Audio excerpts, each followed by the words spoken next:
Hello and welcome everyone to Stepping Into Sovereignty, activating the fierce love of the sacred feminine, where wisdom keepers from all over the globe are summoning up the courage to take decisive and loving action to create the future we desire. I'm your host, Kathy Forrest, founder of Celestial Forest Institute, and we are here today with my dear friend, Veronica Anderson. Welcome, Veronica. So happy you could be here with us today. Hi, Kathy. Thank you so much. And thank you to our viewers for joining us for this beautiful event. Right. It's so exciting. And it's exciting to have Veronica. She is a visionary architect and ensoulment coach, birthing a new way of being in love with the earth. She teaches about healing architecture, mindfulness, and permaculture as tools we can use to build a better world, offering lessons from her own healing journey and her work as an alchemical priestess. She's distilled more than a decade of spiritual training from Zen master Thich Nhat Hanh and other keepers of ancient wisdom into modern practice for conscious evolution she calls the ensoulment process. Veronica is passionate about working to help individuals transform the world around them while transmuting humanity's core wounds in the process. And I remember when we spoke last time, Veronica, it was so enlightening and yummy to hear how we could use all of those pieces to help ourselves. So I'm just excited to get to talk about it again. Yes, thank you so much for inviting me back, Kathy. It was a great conversation last time, and I know that this one will be just as yummy. So, and today we're going to dive into exactly what you do, which is the ensoulment process you call emotional alchemy for healing, for your healing journey. So let's just begin at the beginning and let's talk about sovereignty first. What does sovereignty mean to you? It's such a potent word, and for me it really refers to safety, and that is in a personal context as well as a cultural context. So when I say safety, a lot of times we think about security in an external sense. We spend a lot of energy as humans just by the nature of our biology looking for safety outside of ourselves, but it's really within. And so this presence that we develop, this unshakable equanimity that comes from embodiment, for me is really what sovereignty is all about. And it has a lot to do with power, of course, and that is what we experience through our senses. So when we're using our senses as sensitive individuals, we're connecting with energy, and that gives us access to power. And so we have sovereignty because we have choice. And when we're able to recognize the power of our choice and really ground into our sense of truth, what's true for us, and allowing ourselves to feel through our bodies. And I'm not just talking about the somatic body, of course, right. Also talking about the emotional body and the spiritual body and the mental body, as well as the somatic body. So all of this goes into sovereignty in my understanding of it at a personal level. And then that ripples out to a societal level, because of course, sovereignty, sovereign nation, there's a cultural context as well. So, wow, that's a lot of layers. And to me, it would sound like a lot of different things to work on to be sovereign of. Why do you think this work of becoming sovereign is so important? Yeah. Well, our cultural context is shifting right now, and that creates so much instability and uncertainty, and we can really get thrown off base if we're not grounded in our internal sense of safety and truth and presence. And so this work of stepping into sovereignty is really what each one of us can do as individuals to reclaim our power, to participate in the transformation, of civilization, the evolution of humanity that we're witnessing right now. Mhm. And so we can work with our own unique nervous system as a part of the human nervous system, this morphogenetic field of resonance that all of us exist within. And at this time, we're noticing the scarcity and manipulation that we have really existed with and alongside of within this old paradigm. Mhm. So as we're noticing that, wow, there's a lot of oppression happening in the world, and we're seeing this incredible new civil rights movement that's happening not just in the United States, but rippling outwards around the world, then we're becoming awake to these polarities and power struggles that are happening. And we're starting to think, you know, maybe we could do something different. Maybe we could be something else as a human race together.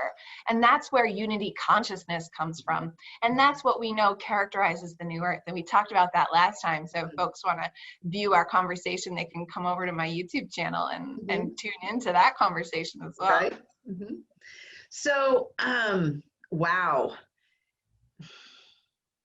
Can you speak into, and I know you're going to talk about the ensoulment process here in just a minute, but can you speak into, because as you're speaking, what is really, loud for me right now is that part of our overwhelm is we look out there and we see all the things, and we kind of freak out, and we want to help, and we want to do what we can do to shift everything.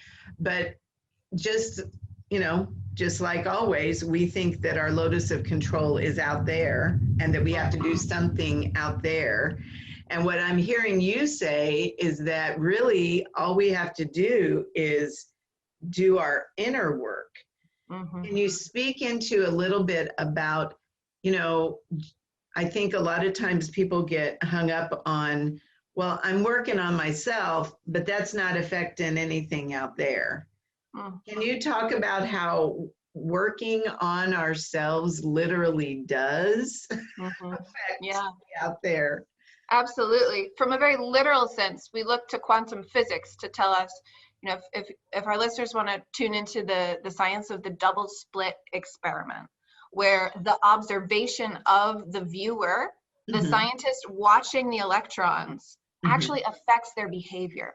So what that tells us is our observation of energy has impact on the energy itself.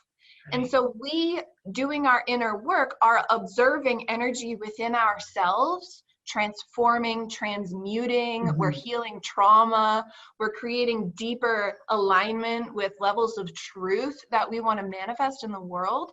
And that work internally literally ripples outwards. And you can experience this as resonance, like maybe you're having a really bad day and you go to the grocery store and you're just like rude to everybody and you see others affected by that, right? But what if you go to a retreat and then you come home and you're just glowing and everybody is so happy when they're talking to you, right? This is our emotional resonance. This is what the emotional alchemy process is really about, is being the change. And so we get overwhelmed by all of the stuff happening in the world. Well, first, tune out. It's safe to tune out. Right.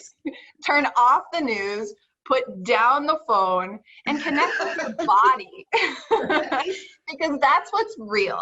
What's real is here and now in this present moment. And when we're disconnected from the present moment, our minds go woof, right out into the future, or we're worrying about the past, and we're just ruminating, and we're all up in this head space, this mental space, and we aren't present. And the present moment is the only moment that's real. This is the only place reality can be found. And so naturally we would feel unstable and insecure. And so safety is really about coming into the present moment, and we can do that with our breath. So mindful breathing is what I would offer to these folks that we're speaking to, who are just, I cannot. Yeah.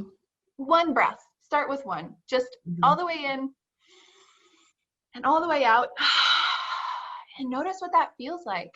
There will be a shift, and that shift is exponentially growing the more time we can take to spend with ourselves. Wow. Beautiful. Mm-hmm. So talk about the ensoulment process. What does it have to do with all of this? Yeah, well, that's true sovereignty. You know, when we can Mhm. look at the world around us and say, yeah, that is a crazy situation out there. Yes, yep, everything is uncertain. I don't know what the future is going to hold. I can't plan for the next month even because I just don't know what's going to happen. Yeah. So reclaiming our equanimity, our ability to be fully present in this moment is true sovereignty. It says what's happening outside of me does not define what's happening inside of me. In fact, what's happening inside of me defines what happens outside of me. Mhm. And we come into an experience of that when we're able to still the mind. So that's the first important part of the ensoulment process is we take responsibility for our minds Mhm. and we meditate and we practice surrendering to the present moment. And this is often scary, but that's a good sign because we're doing something different. We're pushing our mind out of the driver's seat and we're stepping in, we're letting our soul take control. And so we do that by opening the heart, mindfully embodying our heart space. And as we do that, we're healing the world. And so that's really what the ensoulment process is about, is stepping into relationship with our soul so that we're not being overwhelmed by all of the thoughts, the feelings, the sensations. And as we do that, we come into balance between our human parts and our divine parts. And that's really what the sacred union is about, that hieros gamos, that is really what the process of alchemy in an ancient sense is about. And so we're allowing ourselves to be human. We're accepting our responsibility as emanations of the divine to really maintain an alignment between source, soul, and self. And we have to go through shadow work in order to do that. So that's a really big part of the ensoulment process. And also, that's what we're doing at a human level as a collective right now, is we're looking at all of the difficult, shadowy, nasty, really, truly horrific aspects of our society, which is our collective body. And we're learning how to take better care of each other. We're remembering how to be part of a society. We're talking about what is it to be a citizen.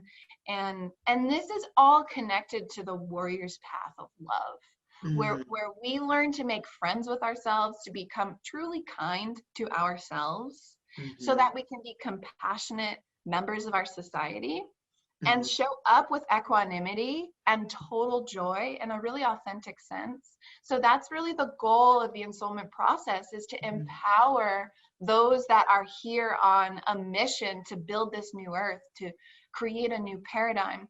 And I've distilled all of these different tenets of ancient alchemy into a really accessible process that I'm excited to share about. Wow, I would love to hear. So can you give us a little like sneak peek of what are some of the steps that you would take us through if we were to engage with you? Okay. Yeah. Well, it starts with connecting with one's intention. You know, what's going on in your life? I would ask, you know, what is it that you want to heal, or what are your goals for becoming sovereign? And a lot of times it's about a sense of self, or creating better relationships, or having a better professional life. And so we would hone in on that and find out what the obstacles are. So most of the time it's the mind, it's this anxiety, or it's the emotions that get caught by the mind, where I'm feeling depressed, or maybe it's the body, maybe there's chronic pain. And so we work with all of these things within a spiritual context. And so depending on how ready someone is, we would do inner child work, and we would talk about those really vulnerable, shadowy parts of ourselves that we don't want to look at.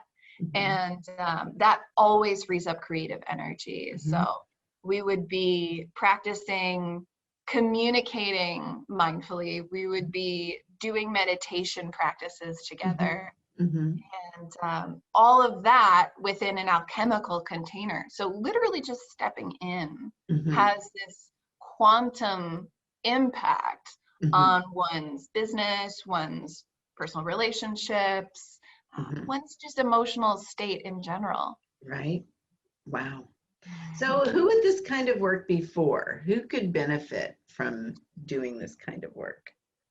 Really, everyone can benefit from this, Mm-hmm. but it's not for everyone. Not everybody is ready to play a larger game. There isn't always this willingness to just go into the rabbit hole and Mm-hmm. blow up the things that we've been trying to hide from for our whole lives. Mm-hmm. And so this external safety thing where we're just relying on a job, or we're relying on a partner, relying on something outside of us to give us a sense of safety, we have to be willing to step away from that, because that's what happens when we confront our true selves. Mm-hmm. And that's what the ensoulment process does, is it takes us directly to the soul and says, what am I really here to do? Who am I here to serve?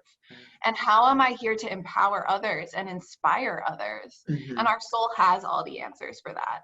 Mm-hmm. And so that is something that we get to. We build a relationship with the higher self, with the soul, through this alchemical process. And so this is really for people that are interested in alchemy, want to tune into their authentic power, people that are harmonizing polarities. They may see it like in their house, where they're the harmonizer, they're the peacemaker, and that becomes an amazing strength that gets empowered by a deep presence, which we work on building together. And it's also for sensitive, creative visionaries. So I'm an artist.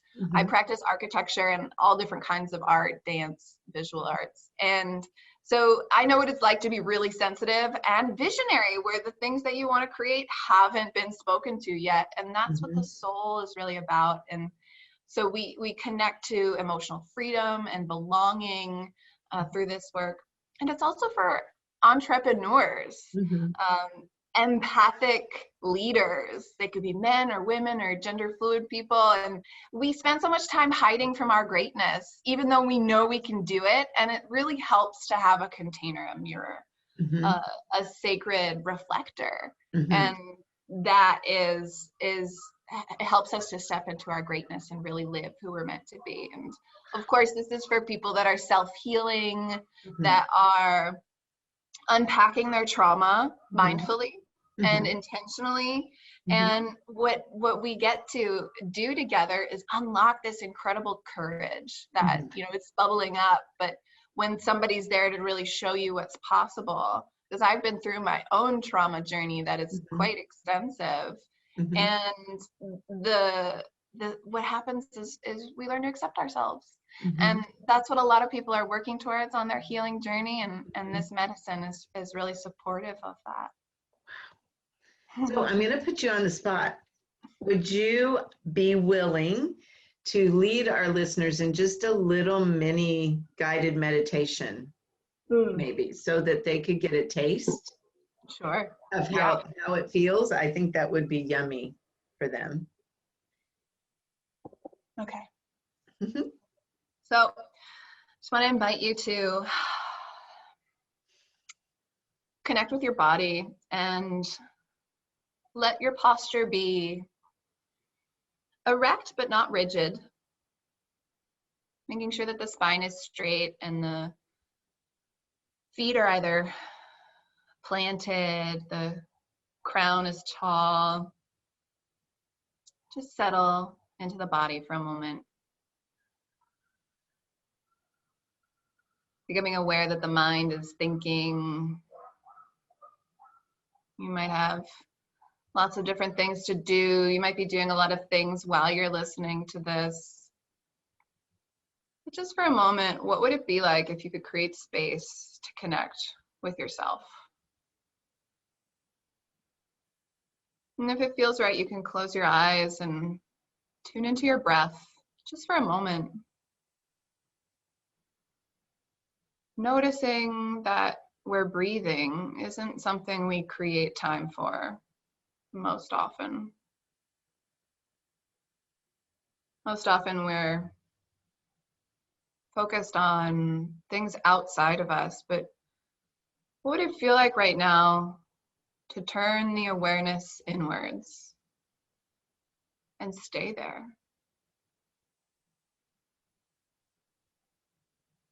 If you feel your attention drawn to things that you have to do in the future or what you've been engaged in already today, just notice the mind wanting to pull you away from this present moment.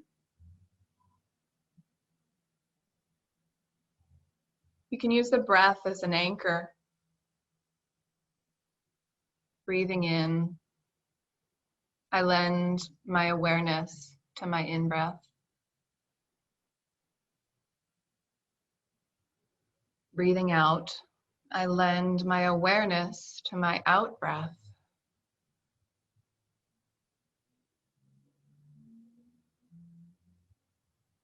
And keep doing that. You might like to sigh, create some sound.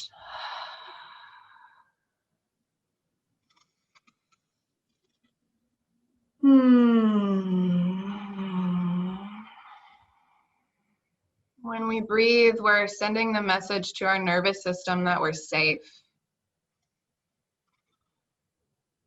When we consciously slow the breathing, the nerves that are a part of our central nervous system receive messages that it's okay to slow down.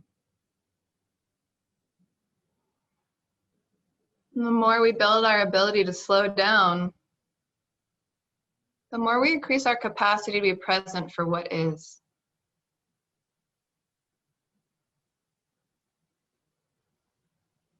And another anchor for the present moment is sound. So if you'd rather just turn your attention to the sounds that are infiltrating your awareness, you can do that. Just noticing what sounds are arriving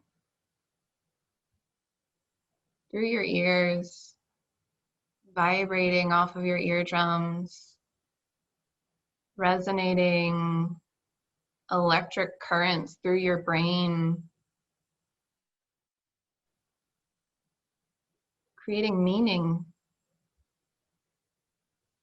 Just noticing with curiosity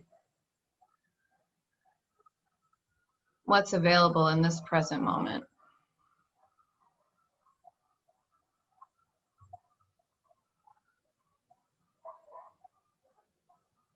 And now if you're still with us, take your attention back inside the body. See if you can find a subtle vibration.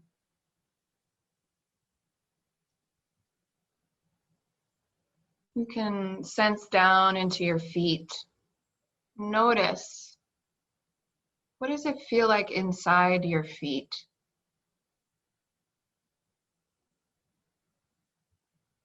Or if it's more comfortable, you can do this with your hands.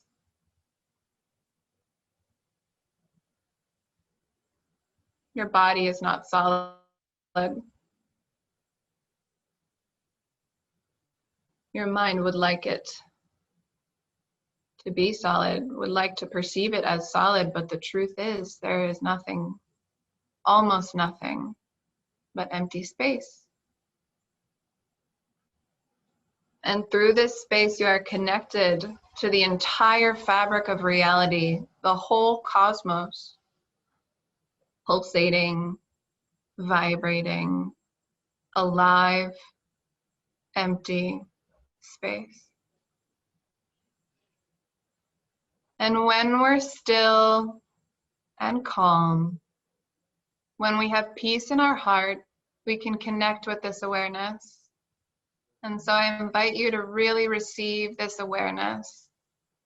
And it might feel good to put a hand or two on your heart. Just really connect to the center of who you are.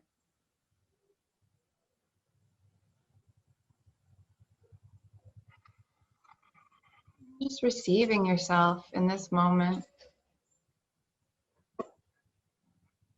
I invite you to do that for as long as it feels good.